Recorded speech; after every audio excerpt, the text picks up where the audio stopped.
Hi, my name's Gnobo Calypso, and I'm a Master Mystical Numerologist. I do want to thank you for taking the time to listen to this short video.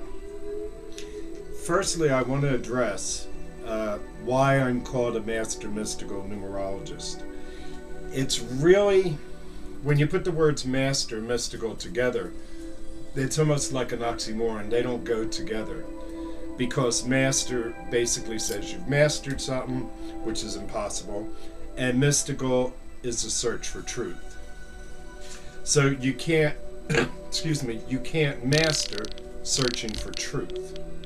The reason I'm called a Master Mystical Numerologist is so that you have more confidence in the work that I do.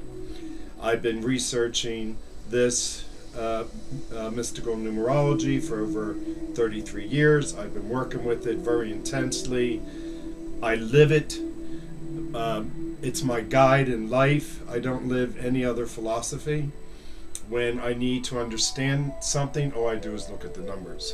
When I want to understand people, I ask for their birth date and their birth name, and then I understand them to the best that I can, to the best of my ability. It acts as a guide for me. Instead of classifying someone by their job, classifying someone by their age, classifying someone by their race, classifying someone by their geographic location, classing someone by their behavior, I always look at numerology and interpret it through mystical numerology. And I live it. I live it, I breathe it. And it's important to me. It's the most accurate guidelines that I've found on the planet. It's much more accurate to me than the soft infant science of psychology, which doesn't really address the authentic self, the soul, if, for lack of better words. I think that it's our authentic self. It's not a soul. It's not like we have this hidden thing far away. It's we are who we are. And it's just the conditioning that's been piled in our body that takes us away from being who we are at all times. Mystical numerology allows me to see greater into a person's authentic self and why we've come here and why we do the things that we do. So to get back to Master Mystical Numerologist, no one can master the mystical. It's absolutely impossible. I don't think that anything could really be mastered. We live on a planet of approximation, so how can that be? So the title is only expressed within Western society. I never used to have a title. It was just my honesty, my intuition, my honesty, and my art, and that was it. But for people to feel comfortable that they can contact me and have professionalism, within this pragmatic world, to have professionalism, it's kind of tacked into the title. It's not for me. I don't sit around thinking, I'm a Master Mystical Numerologist. It's merely a written title. So the reason why I'm making this video is to beg to ask you not to allow anyone to reduce yourself to a single part of all that you are. And this is very, very important. We live in a very reductionist society. Everything is reduced down to a minimum. We are being turned into cogs for the machinery of the economy. We're consumers. Everything is Carney and Marx, Carney and Marx, Carney and Marx. And the pragmatism is really, just a small piece of who we can be. Capitalism and unregulated capitalism has gone to an extreme. It's a small piece of being an opportunistic species. It's just a small piece. We're not living beings that objectify each other. Why we're doing this, I don't know. And the depersonalization is enormous. And that's why heart disease is large, and child abuse is large, and domestic violence is large, and we have the highest rate of violence in the world, and the highest rate of child abuse, neglect being the very highest, and that's in a country that really values family and children. That's pretty outrageous. So what we say we value, we don't. And my part of this as a intuitive working with mystical numerology, and that's actually what I do, I interpret patterns, is to help people with their self-actualization realize all of who you are. Now, what Whitman had said, I am multitudes, and this is so accurate. And the ancients believed that we were one of many parts put together. We're not Newtonian, we're not a machine. We are more of what Einstein brought to us, of vibrations, and many different vibrations. When you look at numbers, patterns, you're looking at vibrations, and that's the way the ancients had seen them, as living vibrations. And in fact, that's what Pythagoras saw numbers as being, as living energy. And that's how I see numbers. I don't see them as math and arithmetic, even though in math and arithmetic we use numbers to create patterns. And this is what mystical numerology does. It's a good numerologist interprets the movement and the frequency of the patterns. To get back to reducing, today there's numerologists who are showcasing themselves, because it certainly isn't numerology. They're showcasing themselves as expert numerologists, and they're on television, and they're handing out pads and paper to the audience, and they have the person write down their birthday and then add the birthday all the way across to this last number, and that's called digital reduction. And that doesn't exist in numerology. It never has.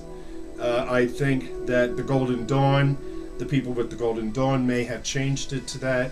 Shero may have had something to do with it. McAllister had something to do with it. But it's not the ancient practice of numerology. Numerology works with living patterns, living energies that the ancients had symbolized as gods and goddesses.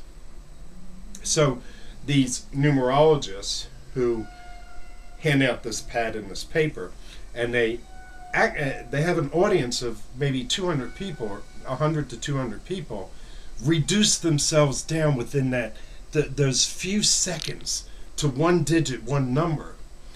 And it's absolutely astounding that not only one person, but 100 people or 200 people would mechanically do this. Oh, okay, I'll just X out all of who I am just to reduce myself down to this one part. It's like cutting off your finger and expecting your finger to walk, talk, think, feel, get from one place to another, and saying my finger is all that I am. And this is not numerology. It's commercialism. You cannot reduce any living thing down to one unit. You cannot reduce anything on this planet down to one unit. And that's a principle of nature. That's a principle within the cosmos, because the main principle within nature of this planet is its diversity that creates the unit. The unit's not created on its own. So to reduce someone all the way down to one digit, you can't find that mechanism, because it's certainly not a principle. You can't find that in nature. And mystical numerology works with the principles of nature and sacred geometry. So the way that I view things is, I look into nature. If it doesn't exist in nature, if that principle doesn't exist in nature, then it's somebody's crazy idea, and I don't go for it. If I see the principle in nature, then I will research it and study it more, go out and be with it and feel it. And principles just basically example for us how we're to live. I've never found in nature digital reduction. I've seen where units join together to create a new niche, but when they do so, they don't lose what they were. They still maintain that. It still vibrates in with who they are. And then they go on to create something higher. When you work with digital reduction, you reduce down to one number, and that's it. That even sacred geometry doesn't say that. Sacred geometry always says that there's room for expansion because sacred geometry is based on proportion. It's not. There's nothing that can be really exact. It will always change because that's a principle too of nature and the cosmos, is that we always have the chance for change, transformation, and renewal. So that again would say that you can't digitally reduce me.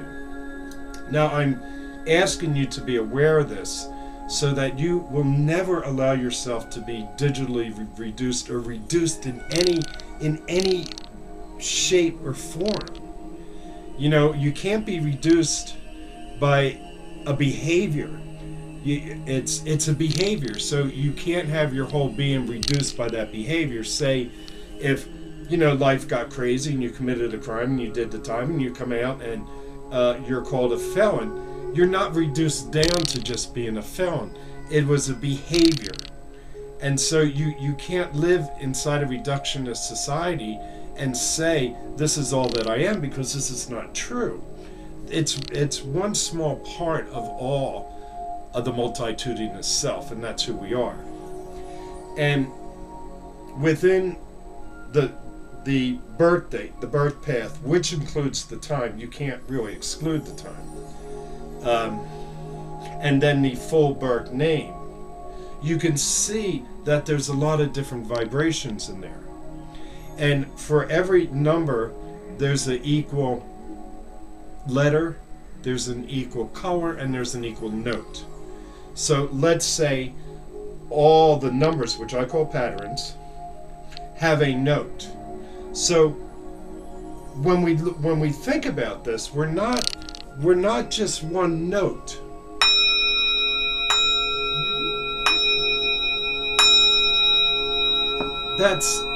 It's just not who we are. We don't play in one note all the time. We have many different notes. We live within our own sonata, our own symphony. And we play our symphony differently each day. And sometimes we go to a higher octave, sometimes we don't. Sometimes our melody's good, sometimes it's not. But we never just strike one key on the piano. And that's what that digital reduction does. So these numerologists, and they're not doing it for the people, they're doing it for their glory. Because this is not numerology. I don't know what it is. It's some kind of reductionist system. But there are no roots to that in where numerology came from, Egypt, Babylon, and Chaldea. There's no roots to that digital reduction, so nothing has rooted it. So I don't know where it's like a fake blossom or something that was created on the tree of life, a paper or styrofoam blossom. So then the numerologist will stand in front of the audience and tell them, this is what you are, and this is what's going to happen to you based on this number. And some of the craziest things I've ever heard comes out of these numerologists' mouth that really doesn't have anything to do with balance. Because why we're in the human body is to balance within life. We balance ourselves and then we help balance life, the living. That's why we're here. That's called survival. But that's the whole idea, is to balance, because that's what nature does. Nature seeks balance all the time. It draws from the light and it draws from the earth and it seeks balance, and we should do the same thing. And nature works in a triad fashion. And that's what numerology does. It works with the triad, meaning a set of three. And the reason is because there's, on Earth, three elements have to be balanced. That's air, fire, and water. All three must be balanced. So, and we live in a system where three things are balanced, and that's the Earth, the Sun, and the Moon. So there's always a balance of a triad of three. And when you reduce something down to one number, it's almost saying you're complete, and I might as well push you at the off the end of the Earth, because that's it. That's the end of infinity for you. That's your balance. You're complete. And if you don't feel complete and you don't do these things, then I might as well hang you from the gallows or something. And that's cruel. That's really cruel. When in mystical numerology we look at the triads that are created, and they come up from the origin of birth. And when they come up from the origin of birth, it's the day that you're born on has to be balanced first. And then you start looking at the other patterns and how they come into a triad. Say you're born on March 2nd, or March 2nd. So you intuitively come up first through the two. It's like peeking your head up on the planet Earth. And so the two has got to be balanced. And then you bring in March, which is a 3. That's a 3 energy.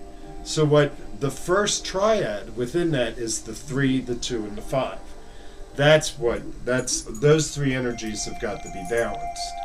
And once that there's an equilibrium felt, then you continue to move the triad. And then you come down into the name. So all the answers are in your name and your birthday to balance the energies that resonate with you. So not everyone can be this 5, not everybody can be this 4, because the pathway of the triads are completely different for every single solitary individual. Even twins, because of the birth time, is a little different, and the name, the name is different. And all of the ancient cultures, especially in Africa and Egypt, had they knew the importance of the name, the vibrations from the name. It's only in Western society that we began hoarding and possessing everything, that we possess these children and we want them to inherit our name to become all that can, the possibilities within the gene. When again, that's part of the multitudinous self. It's not all of who we are. The gene, the DNA, the cells, it's all part of who we are, but not all of who we are. And what we're looking for is the balance, all those different selves. Each day that we're alive, we want to feel that balance inside so that we can have a better life. And then once we have an understanding of ourselves, it opens us up to understanding of others, and it opens us up to the understanding of the principles around us, and it then opens us up to the understanding in the cosmos. So there's a reason for it all. But digital reduction doesn't exist, and please don't allow anyone to reduce you down to one digit. Digital ratio, however, does exist, and that's the patterns or numbers moving one into the other. Now, to give you another example of this, when you look at who beings are on a multicellular level, we have to understand that the principles that exist on a microcosm show us, example for us how we should be as the macrocosm. So our body that is built of many different parts that becomes a unit is a macrocosm of the microcosmic movement on a multicellular level inside of us. And what I mean by this is that we weren't born an amoeba. I mean, if we could reduce everything down to one part, then we would just be an amoeba.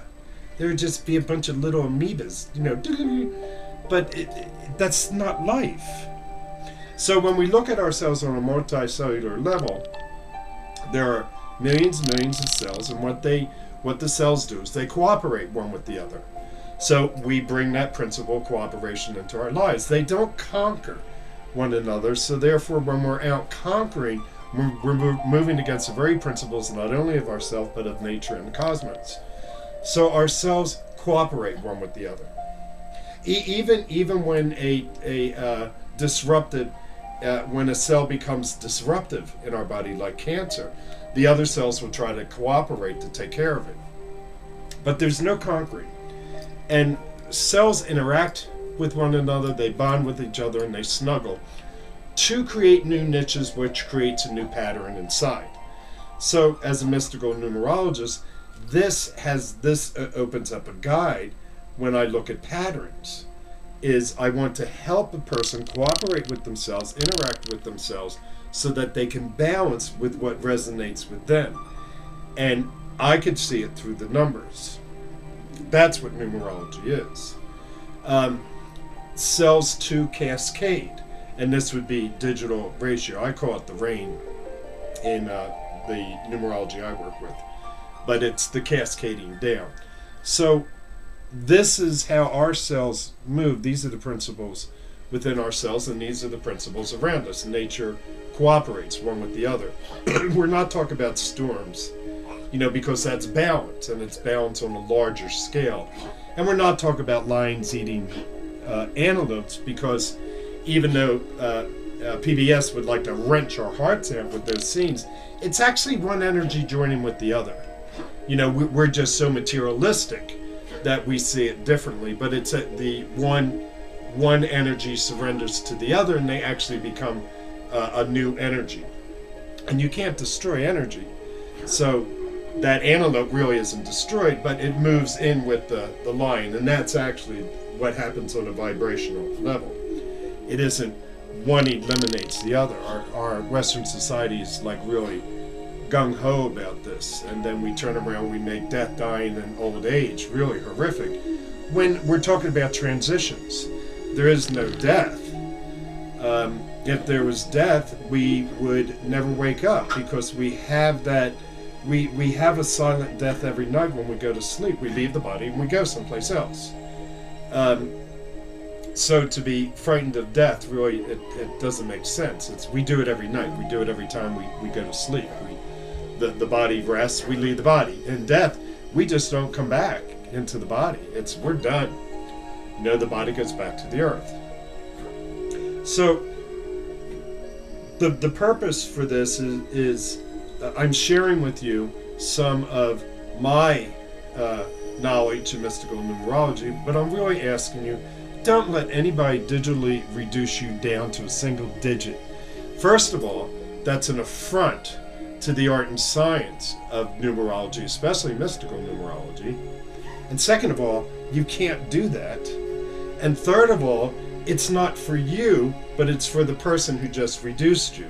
Whenever there is a reduction of anything, it's not for the purpose of the thing being reduced. It's the purpose of the ego and the control of the power of the one who's doing the reducing. We're trying to reduce, which is really impossible. Enjoy your multitudinous self.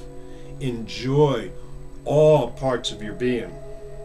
Enjoy, one day waking up ecstatic, or one day waking up sad, and one day waking up hating the world, and one day waking up loving the world, and one day being okay with work, and one day not being okay with work, and one day being okay with the second half, and one day not being okay with the second half. One day feeling joy, one day feeling sorrow, or it could change, within the moments. And that's our vibrational energy, and that's why we want to have greater balance, so that we don't go into, deep negative extremes with that. If we balance and we accept all that we are, if we could be a felon, we could be a ballerina, we could be sentimental, we could be aggressive, we could be frugal, we could be spontaneous, we could be all these things at one time. We don't have to be pragmatic all the time, because that does create the violence that we have in our world. We're not living through our multitudinous self. So my my purpose of doing this video is to really ask you, don't allow anyone to reduce you. Just because they appear on TV does not mean that these people know everything. In fact, these people usually know the smallest amount, but they'll commercialize on one part of what they know. You know, it's almost like treating people as if we're stupid or something. Well, that's the way I see it. There should be more of a sharing, and that's not sharing. You don't do this to people. You don't reduce anyone down to any single digit. You help bring people a larger understanding with different guidelines. That's what I do, is I offer different insight and different guidelines, like, have you ever considered this? And usually it's vibrational, so it resonates with the person. And most of what I do, it's like speaking to the authentic self, and I help draw that out for each person's self-actualization, to say, yes, it's okay, Jim, who's a construction worker, to want to be, you know, a rapper or a dancer or a singer. It really is okay, because that's who he wanted to be when he was a child. And that's what the numbers vibrate with. So no matter what other people say, this is part of who he is. And it will help create balance, great balance in his life, if he did these things. So please, enjoy your multitudinous self, and do not let anyone digital reduce you down with digital reduction. Please don't think that this is numerology, because it's not. It's there's digital ratio, which is the cascading down, but there's not digital reduction. You can't reduce any living thing down to one part. I mean, I could take a pen and I could tear it all apart, and I could hold up the empty tube and say, this is the pen. And, well, you know, you would look at me like, well, actually the pen has all those different parts to it, and I would continue to say, no, this is the pen as it exists now. And that's what digital reduction does, because those parts still exist, and they're not separate. They're still a part of it, but they haven't been brought together to function as it should. So don't let anyone take anything away from you. Enjoy and accept all of who you are all the time. All of who you are. It's equally important. The light and the dark. Because without the darkness, there would be no light, and vice versa. You know, you have to accept all of who you are and appreciate all of who you are. But you can't put one part of yourself away because someone else doesn't like it, or because a behavior at one time made that part of you do things that you know were kind of dark and negative. But you can't get rid of that energy. It's still a part of you. And you have to, and you should accept this for yourself. Accept that behavior, but just don't become that behavior. And that's why we seek balance. So I don't want to blah, blah, blah, blah. I'm not here for any kind of egotistical anything. That's not who I am. In fact, I shy away from things like this. I'm not a marketer. I'm not into commercialism. I even took classes in college, and it goes, I don't understand it at all. Because I just feel as if there's, there has to be some manipulative quality in there, and we're being manipulated quite enough. But it's from my heart to your heart to say, please don't allow someone to digitally reduce you at all, in any circumstance, at any time. Every nanosecond that you're alive, enjoy your multitudinous self. Accept who you are, and accept all parts of who you are. Thank you for joining me. Thank you for watching this film. And I wish you a very good day and a very well-balanced life, because every living thing on this planet is entitled to happiness and entitled to its own well-being against violence. and this is very important, and that goes from the amoeba up to the blue whale and to the mountains. It's not just human beings. All living creatures are entitled to their expression, to their happiness, and to their well-being on this planet. All. There's no apex. One's not different from the other. And that's why we have such great diversity on planet Earth. That makes the whole of Earth. So enjoy your well-being, enjoy your authenticity, and again, thank you for watching this video.